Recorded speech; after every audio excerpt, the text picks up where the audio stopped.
There is a specific moment in a woman's morning that quietly decides how she will be perceived for the rest of the day. It is not the outfit hanging on the back of the door. It is not the jewelry box on the dresser. It happens 2 minutes earlier in front of the bathroom mirror, under ordinary light, and it can add 10 years to a face or remove them entirely. Almost no one notices when it happens. That is exactly why it works. I started paying attention to this after noticing the same pattern at dinners, at galleries, at hotel lobbies in Milan and New York. 2 women, same age, same budget, sometimes the same dress. One is asked where she found her skincare routine. The other is asked if she is feeling tired today. The difference was never the clothes. It was 6 specific decisions, made in front of a mirror, long before either woman left the house. None of them require more money. None of them require more time. They require knowing exactly which habits quietly work against you, and replacing them with habits that work for you instead. Once you understand what they are, you will start noticing them everywhere, and you will never apply another product the same way again. Picture 2 women at the same lunch. Both are wearing beautiful cream blazers. One has a face coated in a thick, fully matte foundation, the kind that sits on top of every fine line instead of blending into it. By the second hour, it has settled into the creases near her eyes and along her smile lines, making them look deeper than they are. The other woman's skin looks like skin. It has a soft sheen at the cheekbones, a natural warmth, the kind of finish that makes people lean in rather than look for flaws. The secret is in 3 details.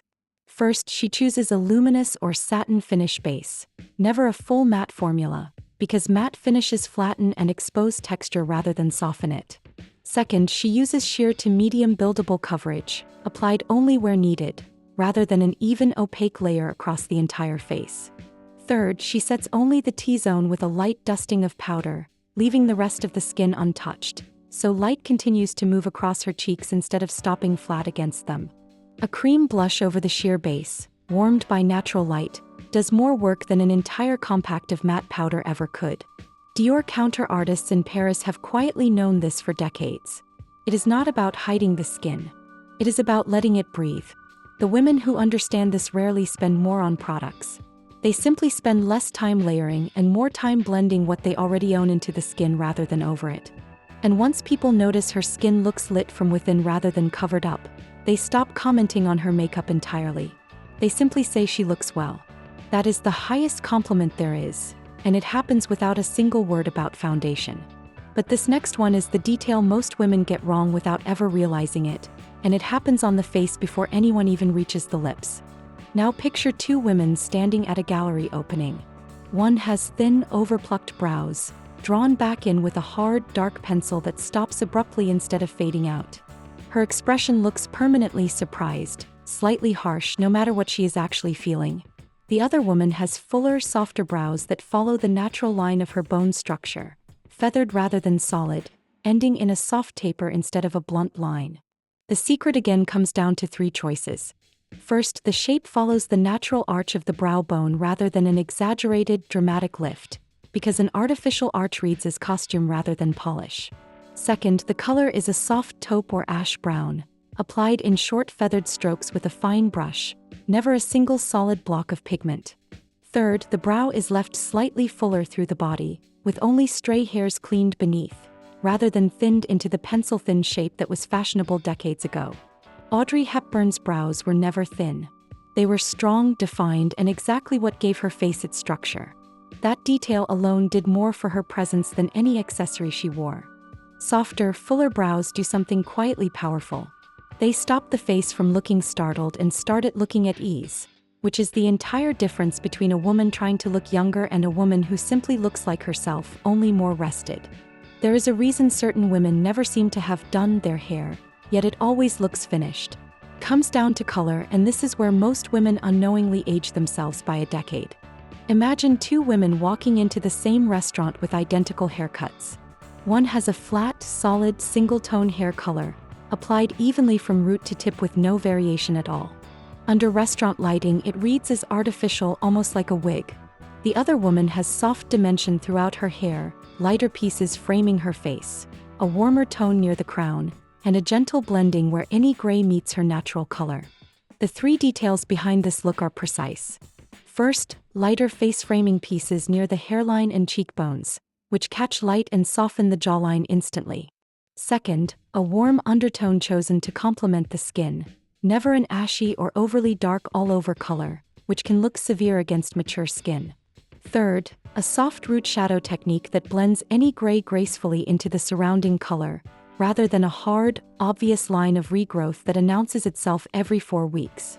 This is precisely the kind of quiet detail that separates women who look like they inherited good taste from women who look like they are trying to hide something. The color should never announce itself.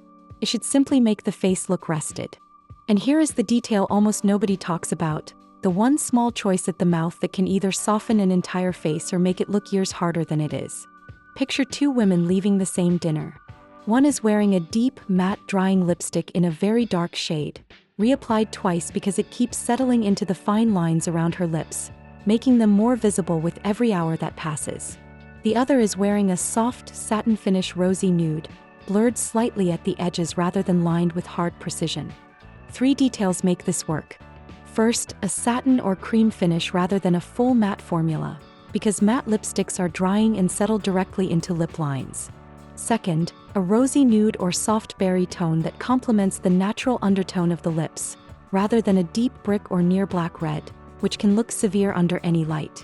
Third, a lip liner blended softly into the color rather than drawn with a hard, defined edge, which instantly looks less rigid and more natural.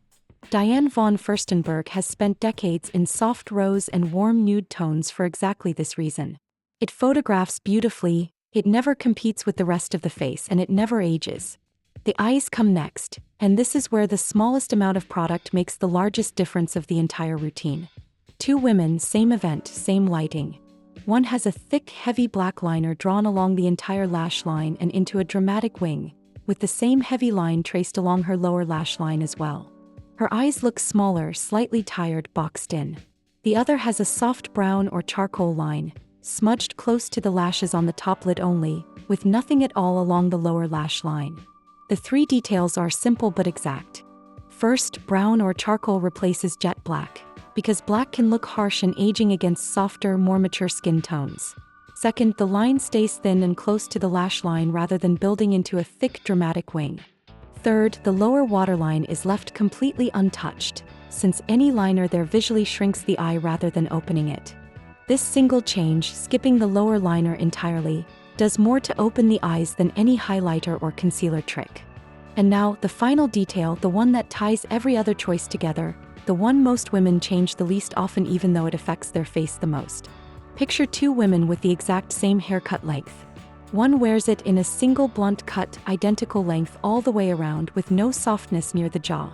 It reads as severe, almost architectural, drawing attention to any sharpness along the jawline. The other wears the same length but with soft internal layers that move slightly at the ends, catching light differently at the cheek and jaw. 3 details separate these 2 looks. First, soft internal layering near the face rather than one uniform blunt line, which allows the hair to move rather than sit like a helmet. Second, lace that grazes the collarbone or falls just below it, softening the neck and jaw rather than cutting sharply at the chin. Third, a slight side part or soft sweep away from the face instead of a rigid, centered part, which opens the face rather than dividing it in half. Grace Kelly never wore a severe, blunt line near her face. Every photograph shows soft movement near the cheekbones, and that softness is precisely what made her look effortlessly composed rather than styled within an inch of her life. At 50, you are not trying to erase anything. You already have something most women in their 20s are still searching for, which is presence. These 6 decisions are not about looking younger. They are about looking like the most rested, most composed version of the woman you already are. Elegance was never about hiding time. It is about choosing with total intention exactly how the light meets your face. The women who master this stop asking mirrors for reassurance. They simply know before they leave the house that every choice they made was intentional, and intention is the one thing no amount of money can imitate. Which of these 6 details are you changing first? Tell me in the comments.